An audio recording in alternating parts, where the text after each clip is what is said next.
नमस्कार, मैं लखन सालवी और आप देख रहे हैं डेली राजस्थान। गोगुंदा को मोटा गांव भी कहा जाता है। मेवाड़ के इतिहास में गोगुंदा का महत्वपूर्ण स्थान है। उदयपुर बसाने वाले महाराणा उदय सिंह ने अपने जीवन के अंतिम दिन गोगुंदा के पास ही बिताए थे और देहावसान के बाद उनका अंतिम संस्कार भी यहीं राणेराव तालाब के पास किया गया था, जहां विशाल छतरी बनी हुई है। यही नहीं, महाराणा प्रताप का राज तिलक भी इसी मोटा गांव गोगुंदा में स्थित महादेव जी के मंदिर के पास किया गया था। गोगुंदा का नाम गोगुन राम के नाम पर पड़ा। प्रताप स्मृति ग्रंथ में इतिहासकार डॉक्टर देव कोठारी ने लिखा है कि गोगुन राम मेहता के नाम से गोगुंदा हुआ। 8वीं शताब्दी के इतिहास में कहीं कहीं दोइंदा का नाम आता है। कई इतिहास के जानकार 8वीं शताब्दी में गोगुंदा के अस्तित्व में होने की बात कहते हैं, लेकिन कई जानकारों का कहना है कि गांव 12वीं-13वीं शताब्दी के मध्य ही बसा। उनके अनुसार मुगलों ने 12वीं-13वीं शताब्दी के मध्य समीपवर्ती पाली नगर पर आक्रमण किए थे। पाली नगर में ब्राह्मणों की अधिकता थी।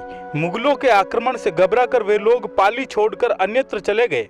वहां से कई ब्राह्मण परिवार गोगुंदा के समीप आकर बस गए। यहाँ पर जो शीतला माता का मंदिर है, इस मंदिर की जगह पर पहले विष्णु मंदिर हुआ करता था। इसके पास में पाली से आए ब्राह्मण बस गए। वे लोग पालीवाल व मेहता थे। उनमें गोगुन राम मेहता का परिवार प्रभावशाली था। आगे जाकर गोगुन राम के नाम पर ही इस गांव का नाम गोगुंदा हुआ। गोगुंदा गांव पहले शीतला माता मंदिर के पूर्व दिशा में बसा हुआ था। काफी समय बाद गोगुन राम वहां से आकर चार भुजा नाथ मंदिर के पास में बस गए थे।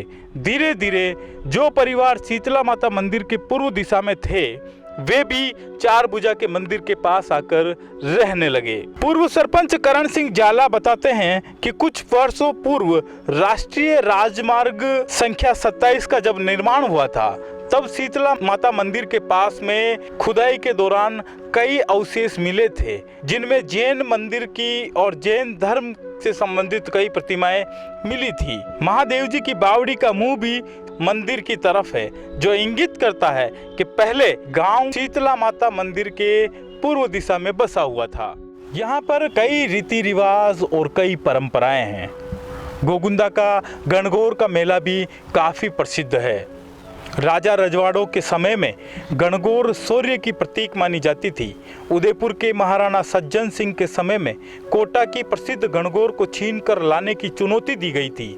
तब उदयपुर राज दरबार में मौजूद गोगुंदा के तत्कालीन ठिकानेदार लाल सिंह जाला ने इस चुनौती को स्वीकार किया। उन्होंने कोटा जाकर वहां के राजा के सामने गणगौर को घोड़े पर बैठाकर नृत्य करवाने की पेशकश की। कोटा के राजा ने गणगौर नृत्य की इजाजत दे दी। तब लाल सिंह जाला गणगौर को अपने साथ अपने माथे पर लेकर घोड़े पर चढ़ा और गणगौर को नृत्य करवाते करवाते घोड़े को भगाकर गणगौर सहित उदयपुर आ गया। जाला के इस कार्य से खुश होकर महाराणा ने जाला को भेंट मांगने को कहा।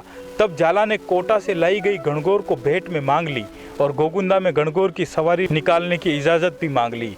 उसके बाद से कस्बे में गणगौर निकाले जाने लगी। गणगौर घाट पर गणगौर पूजन कर विसर्जन किया जाने लगा। उस समय गढ़ से गणगौर रवाना होकर घाट पर पहुंचती थी। आज़ादी के बाद गोगुंदा में गणगौर की सवारी बंद हो गई। पूर्व सरपंच बेरू सिंह मकवाणा के कार्यकाल में सन 1955 में दोबारा गणगौर मेला आरंभ किया गया। इतिहास के जानकार करण सिंह जाला बताते हैं कि पहली बार गणगौर का मेला तालाब की पाल पर लगाया गया था, जिसमें कई प्रतियोगिता भी आयोजित की जाने लगी। तीरंदाजी, तलवारबाजी, लठबाजी, कुश्ती व निशानेबाजी जैसी प्रतियोगिता में लोग बढ़ चढ़कर भाग लेते थे। निशानेबाजी के लिए पेड़ों पर नारियल लटकाकर बंदूक से गोली चलाकर निशाना लगाया जाता था। तब मिठाइयाँ आदि बांटने का रिवाज नहीं था। तब मिठाइयों की दुकानें भी नहीं लगती थी। मक्के व चने के दाने की घुघरी की लापसी बनाकर लोगों को बांटी जाती थी। वर्तमान में मेले का आयोजन गोगुंदा कस्बे के समीप चौगान में किया जाने लगा है। ये मेला 3 दिन तक चलता है। वहीं तीनों दिन गणगौर की सवारी निकाली जाती है। गणगौर को पहले दिन लाल वस्त्र, दूसरे दिन केसरिया वस्त्र व तीसरे दिन हरे रंग के वस्त्र धारण करवाए जाते हैं। गोगुंदा में कान्या भूत की सवारी भी निकाली जाती है। अब ये कान्या भूत क्या है, इसके बारे में भी हम आपको बताते हैं। होली के बाद छठ के दिन कस्बे में रंगोत्सव मनाया जाता है। इसी दिन मालियों का चौरा में स्थित महादेव मंदिर के पास तकियों का भिलवाड़ा, वडेरों का भिलवाड़ा व बोईवाड़ा के लोग गैर नृत्य करते हैं। चारे और केले के पत्तों से प्रतीकात्मक कान्या भूत बनाया जाता है और उसे गांव में घुमाया जाता है। कान्या भूत की सवारी जब प्रताप चौक में पहुंचती है तो वहां ग्रामीणों द्वारा गैर नृत्य किया जाता है। महिलाएं कान्या भूत का रास्ता रोककर नेक मांगती है। वहीं कान्या भूत उधम मचाता है और वो अश्लील हरकतें भी करता है। उसकी अश्लील हरकतों को देखकर लोग काफ़ी मनोरंजन करते हैं। ये वीडियो कैसा लगा कमेंट बॉक्स में ज़रूर बताएं। अगर ये वीडियो आपको अच्छा लगा है तो इसे शेयर और लाइक ज़रूर करें। कैमरामैन मुकेश प्रजापत और ड्रोन पर्सन रमेश वैष्णव के साथ मैं लखन साल्वी इजाज़त दीजिए। ऐसे ही और वीडियो का इंतज़ार कीजिए।